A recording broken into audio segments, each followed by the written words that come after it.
लेकिन वो खबर जब मैंने घर खाली किया तो उस अखबार ने हेडलाइन बनाई कि मैं क्या निकाल करके ले गया। फिर एक आईएएस उसमें शामिल था। उस आईएएस को मैं कभी नहीं भूल सकता। उन पत्रकारों को मैं कभी नहीं भूल सकता जिन्होंने ये खबर छपाई थी मेरे घर खाली होने के बाद कि मैं उस घर से कुछ सामान ले गया। मैं जब तक राजनीति में हूँ मैं ये बात नहीं भूलूंगा।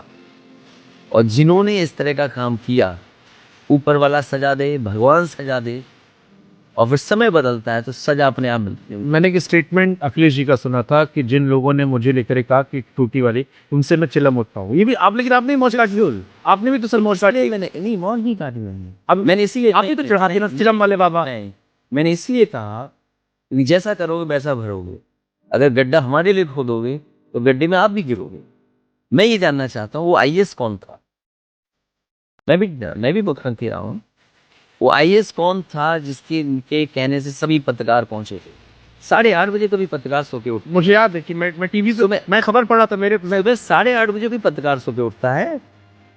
इनमें कैसे यकीन करूँ इस बात। मैं उस दिन टीवी पर एंकरिंग कर रहा था जब एक रिपोर्टर जिस चैनल में था ये खबर चली थी कि अखिलेश जी जिस मकान में वहां से सारे इटालियन टोटी, जिक्र भी था इटालियन टोटियां, और भी बहुत सारी बातें कही। हाँ। और कई उद्योगपतियों ने कहा कि मैंने दीवारों के अंदर सोना रख रखा है।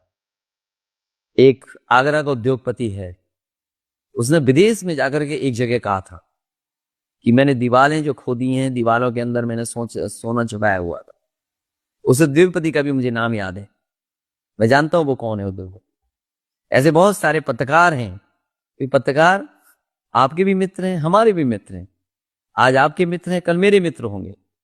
अधिकारी आज आपके हैं, कल हमारे भी थे। वो उन्हीं ने हमें जानकारी दी।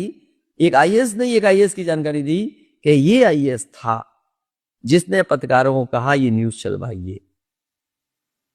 और अगर आप उस समय के जर्नलिस्ट रहे होंगे, एंकर रहे होंगे, और आपको जिस भी जर्नलिस्ट ने कहा होगा, मैं आपसे निवेदन करूंगा कि जब लखनऊ छोड़ करके आप जाएं उस बंदे से जरूर पूछना कि भाई आपको किसने कहा था ये न्यूज चलवाइए।